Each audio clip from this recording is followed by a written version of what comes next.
Welcome to Demolition Success Secrets, the podcast that's changing the game for demolition businesses everywhere. Ever wondered how a wrecking ball wielding industry can leverage digital marketing to dominate their market? Well, we've got the blueprints, strategies, expert guests, and more to show you how. Stay tuned, because we're about to blast through the barriers of your business. There we go. Awesome. All right, Chris, we are ready to rock. Thank you for joining us on the Demolition Success Secrets podcast. For the audience here, this is hilarious. We've never had it happen. This is a first. First for an Orlando guest. Also first for this is our third time getting this audio to work. And for the exact second minute, it is working. So let's listen up real close to Chris as he gives us his insights in the demolition business while we have the audio working. So Chris, welcome. I think it'll work this time. Yes, fingers are crossed. All right, so for the third time, can you give our audience a quick idea of how you got in the business? Yeah. I'm the owner of the company. We've been friends for years. And I had a previous company. We did green waste recycling. When we sold that company, I called him up one day and just told him he needed my help. Been here ever since. It's been almost 10 years now that I've been here. Wow. Okay. Got it. What do you know now that you didn't know when you started in the demolition world? There's probably a few things. Yeah, there's a lot. It's a lot more involved than people think. Okay. Just the company in general, we've grown just from doing like minor interior work to full building asbestos abatement. We're an environmental company now, so we've grown quite a bit just over the last 10 years since I've been here. I actually became the license holder of the company. I went and got a building contractor license that I will be upgrading relatively soon to a full GC license. Wow, cool. For permitting and whatnot. So we're one of the few that do have a full building contractor license in-house. Okay, amazing. Got it. What are some of the things, like if there were two or three things that you could tell yourself from back in the day, getting involved in the business to that, now, like any like kind of brass tacks, like, make sure you get a deposit of this amount, or make sure that your clients are this type of client to ensure you get paid reasonably. Any of those kind of wisdom lessons? Yeah. File NOCs on everything. Make sure you do just your liens on the property. See your lien rights. We learned that early on. We got burned a couple of times because we didn't, do our lien rights to the project. Didn't get paid, and we had no recourse to go after any of our money. So that was a little bit of an expensive lesson, but we've never repeated that one. Most of our contractors, we do commercial and industrial. We don't do a lot for residential, so we don't have to deal with, chasing people for the money. We're on net 30 with majority of our contractors. Okay. They're pretty good. So we do, monthly draws, and then with the final lien release when the project's done. Got it. Did you guys ever do more residential at the beginning, or have you always just cut through that? Before I started, yeah. I mean, that's how anybody starts. Is you got to start out small. You're doing houses, decks, just pretty much anything you can. I came on a few years after he had started the company. His company was started in 2006, so he had already had a pretty good grasp on what he's doing. We were already doing commercial interiors, restaurant spaces, interior gut outs, that sort of thing. At that point, we had a roll-off truck with a couple dozen dumpsters. I think we had like 10 or 11 dumpsters, dump trailers, an old used F-350. We did have a full-size excavator then. Even the roll-off was a used roll-off at that point. But you start out with what you can afford. Trying not to take on a ton of debt. There's always debt in business, right? But it wasn't a lot of bad debt. And it was stuff we could easily manage. And then over the years, we've grown quite a bit. We've replaced pretty much all of our equipment. I think our oldest piece of equipment we have now is 7 years old.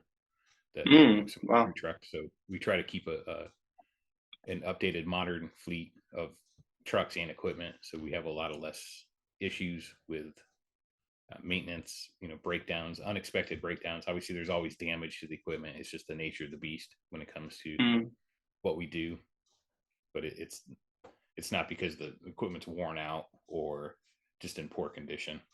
And we stay on top of it. That's the biggest thing, is you got to stay on top of the maintenance of everything from the trucks to the equipment. Right. So this is no passive business. This is not some guru sells you on the internet, get into demolition, become a millionaire overnight. No, it's far from it. It's taken a long Right. time to get where we are. That makes sense. Yeah, absolutely. And for the areas that you guys cover, how far do you go outside of Orlando? What is kind of that? We've traveled the entire state. It's all project and customer dependent. Mm, We've gotten to the Panhandle, up to Milton, Pensacola area for a okay. contractor that we've done a bunch of work with. We've gone to Jacksonville a bunch, Tampa, St. Pete. We just bid a job in Key West. So I Cool. mean, it really depends, but for the most part, we stay in the core Central Florida area, Daytona, Melbourne, up to St. Augustine to some, Ocala, uh, Tampa. Tampa's tough just because of the I-4 corridor. It takes forever to Mm, get there. yeah. So it's tough. Traffic is real tough going that direction. So we don't do a lot in the Tampa market just because we can't compete over there. There's a couple of good guys over there that Mm, we're actually friends with, and we refer jobs to them for our customers sometimes just because we know they can handle it. They'll take care of them, and they'll service the customer the right way. yeah, there's a big one that just in my own backyard here in St. Pete. I don't. You probably are familiar with them. AAA. Yeah. Yeah, my God, they're everywhere over here. It's incredible. And they'll put up their billboard, not the billboards, but their little boards on the work sites. And sometimes you'll look at a site, it may not even be a massive site, but it's like three of the boards are up. And I'm like, these guys are really branding. Yeah. They're putting their stakes in the ground, claiming their territory. There's some municipalities around here you can't do that. They restrict Mm, putting signage up. We can't even have our name on the silt fence when we put silt fence up. really? Yeah. So there's a Huh. couple of municipalities. They're pretty strict on that. Interesting. Okay, so that I guess begs the question of, that's one way of promotion. How have you guys grown without totally giving away the farm or all the secrets? But how would someone in your shoes grow the way you guys have? Is it golf outings? Is it association, taking people out to dinner? How do you get more clients? In the beginning, Blue Book, Blue Book for Construction, when it was actually a book. They don't even have a book anymore. It's all online now. But we've been listed in the Blue Book for ever. I think pretty much since we started. Mm, And there's other bid services out there that we've used. Nowadays, we get probably at least 50% just direct emailed to us because we're really? on Okay. everybody's bid list. But that takes years of getting that. But yeah, initially you got to go out and find it through, like I said, Blue Book, Building Connected, I Square Foot. There's some bid bid services out there that we pay for. Okay. That makes sense. That's awesome. Is there, you mentioned the email. Is that coming from the boards or is that GCs or end customers reaching out to you directly just through, you know, the mechanism of email? From direct email nowadays, it would be a lot of Hmm. GCs. Instead of going Okay, through like a Building Connected, they will just email us direct.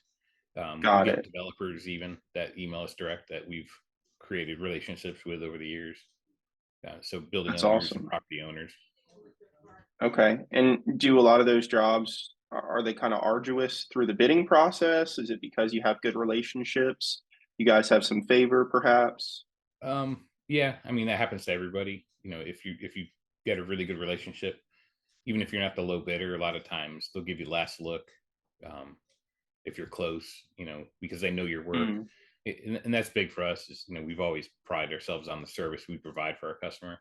We're very rarely, when we get bid results from some of them we bid, we're very rarely the low bid. If there's four or five right. bidders, we're generally number two or three, and we're booked. I mean, we're solid, so it still works. So the service does outpace the price sometimes, especially if they know you. That makes sense. Yeah, it's like a value paradigm. It's, sometimes it's not about the cheapest. And, the real customers, the clients that you guys care about are the ones who see that, where they're like, hey, we want a sure thing rather than a cheap thing. And there's Yeah. a lot of people out there who I don't even know how they manage to stay in business, frankly. Like there's a lot of bottom of the barrels and bottom feeders, I guess we'd say. Um, I would assume you guys have just grown past that over the years, but at first, was it kind of challenging to compete on pricing and things, or from day one, you guys were just doing fantastic because of the fact that your quality is so good? It never started out like that. No, I mean, you're obviously competing against price, and it's tougher Mm, when you first start out because you might not own the equipment. You might have to rent everything or hire out the trucking. So obviously your costs are going to be higher. So you have to accept that you're going to take a lower profit per job just to keep the wheels turning.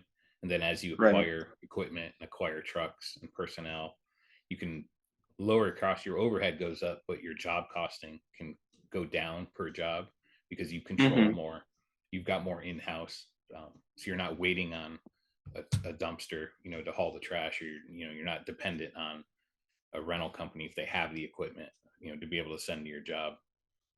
Right. Yeah, the economies of scale and the compounding kind of comes in your favor at a point. How long would you say it took for you guys to feel that kind of hit? How many years in the business was it like, all right, we're noticing a transcendence of what it used to be versus, where it's starting to go and where it is now? It's been a compound curve. It started out slow Mm, in the beginning. Like I said, I didn't start in the when he first started the company, but he knew right. right away that he had to get a roll off truck. That's the number one thing in demo is you got to get the debris off the site. And if Mm, you're always waiting on a truck, then that's going to slow you down. It's going to cost you money by paying guys waiting, to do nothing. So that was, I think, one of his first big purchases because you can rent the excavator, you can rent bobcats relatively easily. It's the right. trucking that is always the key to getting the job done. So that was the first big purchase that the company made. And then like I said, we've just added, bobcats and floor machines, floor scrapers and hand tools and everything else Hmm. over the years. And do you guys have some sort of preference these days? I assume more purchasing, maybe no leasing, maybe not much renting, but purchasing of new equipment or pre-owned. Do you guys have any preference as you grow your fleet? We started with pre-owned, like I said. Now it's pretty much new, and Okay. we purchase. We don't lease. We don't have any Okay. lease equipment at all. Um, if it's not cash, we've made some purchases this year in cash, some trailers and some other equipment. But for the most part, like the big purchases, like our big excavator, we've got that on a note. Um, some Hmm. of our crew trucks, you get pretty decent interest rates through the manufacturer. So we Okay. balance that depending on what the interest rate will be versus paying cash for it. Sometimes it's more advantageous to put it on a note because you get a decent interest Mm, rate on it, so you can keep your cash in house in case you need a bill to pay. And right. that's No, that definitely makes that's good sense. with the vendors is we pay our bills, so we get preferential Right. treatment, and it makes a difference. I mean, if a vendor has two people that he's looking at, one pays his bills, one doesn't, the guy who pays his bills Mm, is generally going to get treated better. right. Would you say that it kind of makes you guys a bit of an outlier, or, most of the people in your arena are pretty good about that? I don't know, honestly. I just know what we do. Obviously I Right. can't speak for other companies. I've never worked for another company, so I don't know how they do internally. I just know that Right. that's always been um, a big thing for us is to pay our bills. And I brought that even from my other company because we were the same way. We always made sure all our vendors got paid before we did because without them Mm, you're not gonna get anywhere. right. Yeah, we're having a guest on who deals with vendors and kind of the payment relationships and stuff. They don't He kind of explains it as backwards factoring, if you're familiar with kind of standard factoring. Yeah. Should be interesting. For some people it's helpful, for others it's like definitely not the thing they need to do. But some vendors, they're in a certain place, or some demolition companies, they're in a certain place and they can use different instruments. But it seems like you guys have really matured and pushed past, so that way you guys are just calling the shots exactly how you want to. And what is the plan to scale and grow into the future? I mean, we're always looking towards the future. Lately, we've always had a contract with Seminole County, which is our local county here. We've had it for Mhm. about 11 years. We're in our fourth contract term now.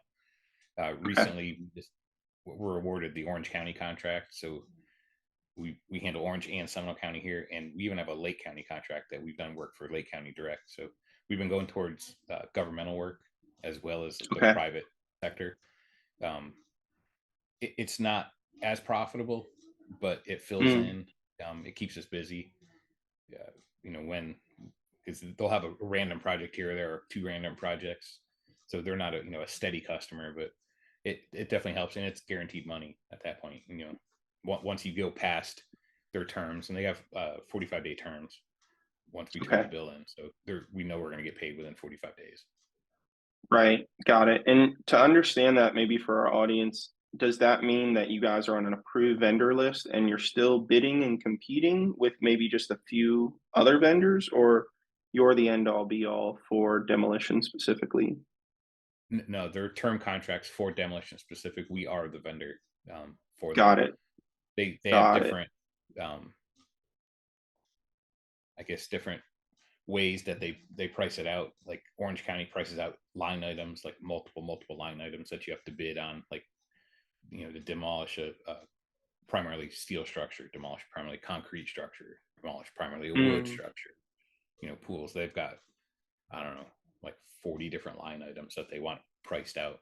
So you have to Mm. apply, like they'll give you a delivery order for a building that's a concrete building that's 900 square feet. Well, you know how much per square foot you're going to get for that building. If you have to bring in fill, abandon a septic, abandon a well, any of Mm. that, and then on the debris, when we haul it, we get reimbursed for the debris. Okay. Got it. Got it. Got it. So it's kind of a back and forth between them telling you and you kind of confirming with the bid.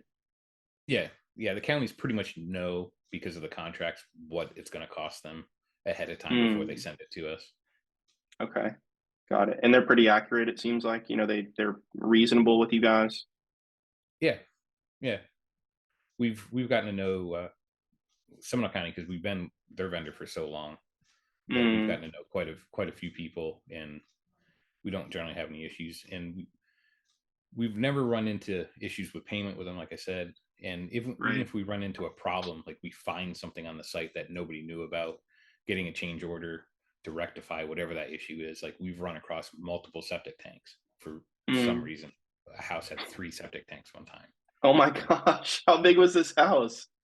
Not very big. It was old. It's It was just a very old? old Yeah. house, but instead of replacing the septic system, they just added another one and added another one. So, Wow. when you turn a change order in for 2 additional tanks, we've got a good enough relationship where they don't fight it because we have photographic documentation. We document everything that we run across. So Got it.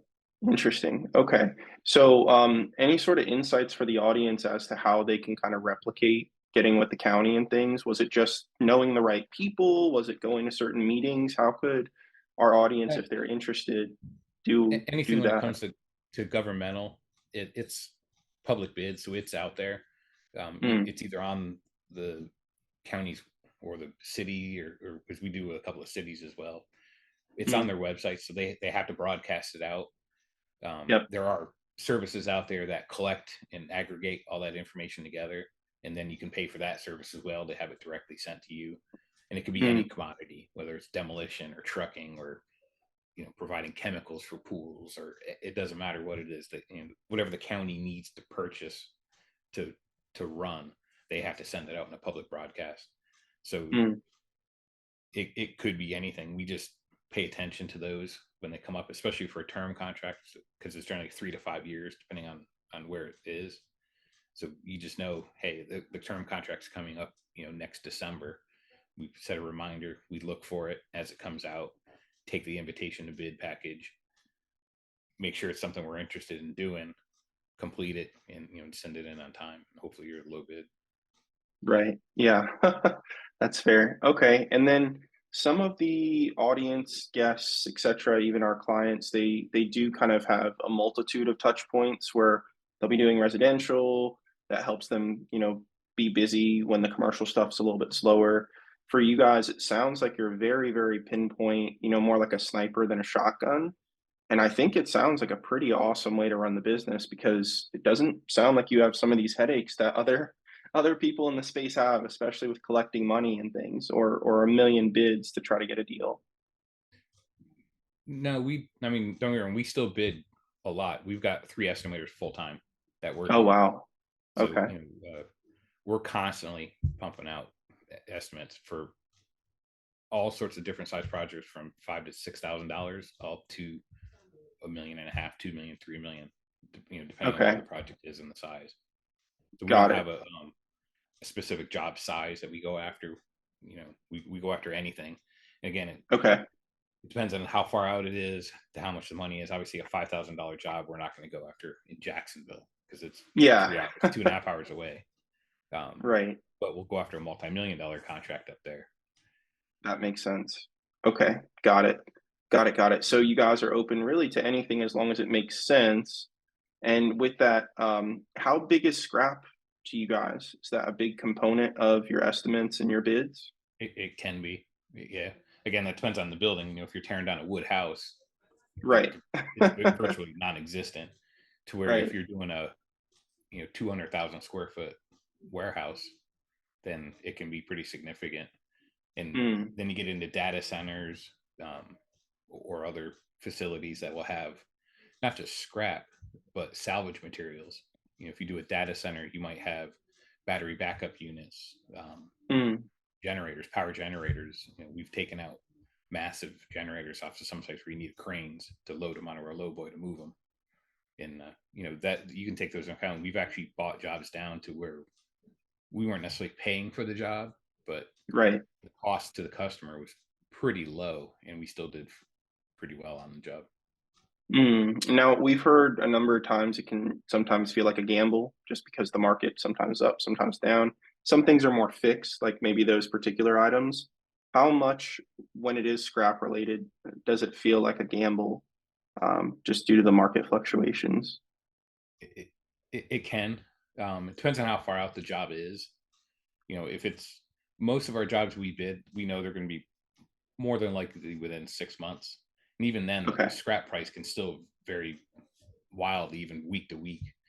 But Mm, we try to be conservative on what we think we're going to get for the scrap, like a worst case scenario, and then hope the okay. job, the market goes up in the meantime.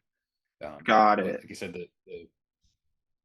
the equipment part of it, I generally have sold before we even bid the job. Like if we go on a job walk, we'll document or try to document, if there's chiller units there, like I said, battery backups, any type of equipment we think might have a value, even breakers.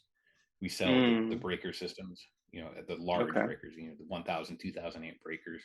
We have buyers for Mm, all that. So we'll document it, what brand it is, what size it is, whatever it is, send it out to them, get numbers from them, what they'll buy, pay me for them, and take that into okay. account for the job. Got it. So that's all preliminary. That's not something that you're doing on the spot later. It's something that you guys already have situated. The relationships are there. Okay. Got it. That's awesome.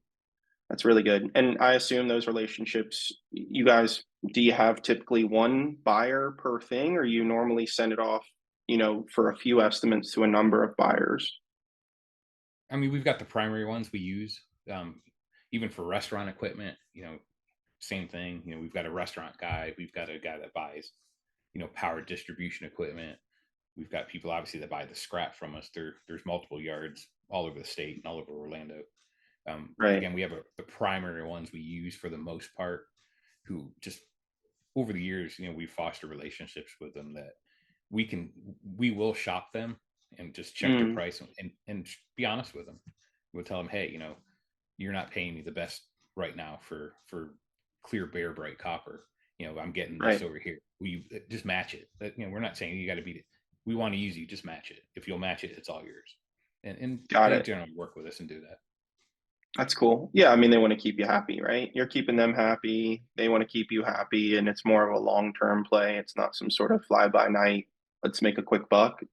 You can make way more than a quick buck if you take care of people. Yeah. Well, cool. What other insights do you have to share? Is there anything else that comes to mind to kind of put out there with our audience? I mean, for the most part, with any business, it's not about the short term. Like you were just saying, it's more about the long term relationships. The more you can foster that with contractors, with property owners, developers, you'll do better off in the end, in the long term, than try to make Mm, a quick buck on the short end, and try to do it wrong. It happens quite a bit, especially in this industry, where people will take the shortcut, and they might mm, get away with it one or two times, but eventually it will come back and bite them, and bite them hard. right. Yeah, it is a thing that we realize quite a bit is that, yeah, you can cut the corner, but if you continue to cut the corner, you're just not going to last. Your name's going to be tarnished. You're going to upset the wrong people. Um, yeah, really looking at the business the way that you guys are is pretty much the exact alignment is look long, don't look. I mean, you got to keep your eyes on today as well, but you really need to look down the road simultaneously so that that way you could be around down the road rather than just be a flash in the pan, which we hear those nightmare stories all the time. I mean, really, it could take one or two bad jobs amongst all your other good work to have a pretty rough situation. So, awesome. Well, Chris, do you have any people that you would want to reach out? Are there any particular types of people? And then, of course, please share your website with the audience, a phone number, an email. Who would be a good fit to reach out, and how could they get to you guys? I mean, we're always looking for, we're always looking for good people. I mean, who isn't nowadays? We always seem to be short on help. So I mean, anybody who even thinks they want to get into this industry, we've just hired a couple of guys, the last 2 weeks, that have never done it, never done construction. They're younger guys. They've done office work, and Mm, we've brought them in. We like to mentor them, to show them how to do it the right way. So we're always looking for good help, and sometimes it works, okay. sometimes it doesn't. Um, Vendors, we're always looking for something we might not know. I mean, we don't know everything. We know Mm, a lot, but there's always somebody who's got a better tool. Lately, nowadays, is battery operated stuff. We've worked with a vendor here in Florida about bringing in some battery equipment. We haven't done it yet, but we're definitely it's something on our radar for a lot of interior work. That's something where I think it's going to become a lot more prevalent, to use mm. battery operated equipment versus diesel or gas. Are Um, you going to be getting a Cybertruck anytime soon? no, No, no. I had a feeling Personally, that would be the no, answer. not for not for any of that. But I mean, we do use some battery operated equipment now for like our floor machines, to strip the floors. We've gone from propane to Mm, battery, and so we have all of our floor machines. We've got a few of them now that they're silent. I mean, there is definitely benefits to the battery, and it's come exponentially long, far from where it started. They're not, like a lead acid battery anymore. They're all lithium battery powered, and mm. they can last all day long now. So it definitely helps. That's awesome. Real quick, before we let you go on that note, you mentioned some people are sticky, some are not when it comes to employment in the business. We do have a lot of people in the audience who are either already in the business, as team members, or they're looking to possibly take the jump into the business. What do you notice makes someone a sticky, positive employee versus the people who don't stick around? Attitude. I mean, I guess that's Mm, any industry. They gotta have the right attitude. Um, they got to know that they don't know everything, and we've run across that more than once. Um, and also to pace themselves. I mean, it is a very physical industry, and we've got guys that come in, they're gung ho, and they're just, by lunchtime they're done. So you just got to wow. pace yourself, and take your time. And just overall, like anything, it's the long term. You got to last all day to be productive. So if you're real productive or overproductive, I guess, in the morning, and you're useless in the afternoon, then you're probably not going to last very long. Okay, got it. And I mean, that almost relates back to the business in general. Is like you can make a lot of revenue, but if you can't fulfill it, or there's some sort of disparities, you want to pace yourself. Has been a common theme with a lot of our guests. Is it's great to have big numbers on the paper, but if you can't adequately fulfill those, or you can't even fund all of those jobs to be able to fulfill them, it's not a good situation. But you guys sound like you're in the perfect kind of sweet spot there. And for the audience listening, if you're a current team member or you're interested in becoming a team member, now you know. It's okay to kind of be a nice balancing act rather than going a little too crazy and burning yourself out. Attitude, I assume they're kind of, like you said, open-minded, willing to learn, positive. It helps if they show up on time and are consistent. Very much so. Yeah, got it. That makes sense. Okay, well, can you share, obviously I know it, but for our audience, any of those types of people that should reach out to you, can you share a good phone number, good website, anything like that so they can reach out? Yeah, it's championservicesfl.com is our website. You can reach me if you want to. My email is chris@championservicesfl.com. I answer pretty much every email I get. Our phone number's out there. It's 407-250-6755. That's in. It's got to be a lot of emails. A lot of email. That's your whole job now, right? It's just managing the email inbox. Awesome. Okay. All right. Well, thank you, Chris. You and I are going to hang out on the line, but we really appreciate having you on the podcast. Super appreciated some of these insights you brought to the table. Yeah. Awesome. All right. Thank you. That's a wrap for this episode of Demolition Success Secrets. Stay tuned and subscribe for more explosive insights from our upcoming episodes. Until then, continue to blow up your demolition business and make the competition rubble in your path.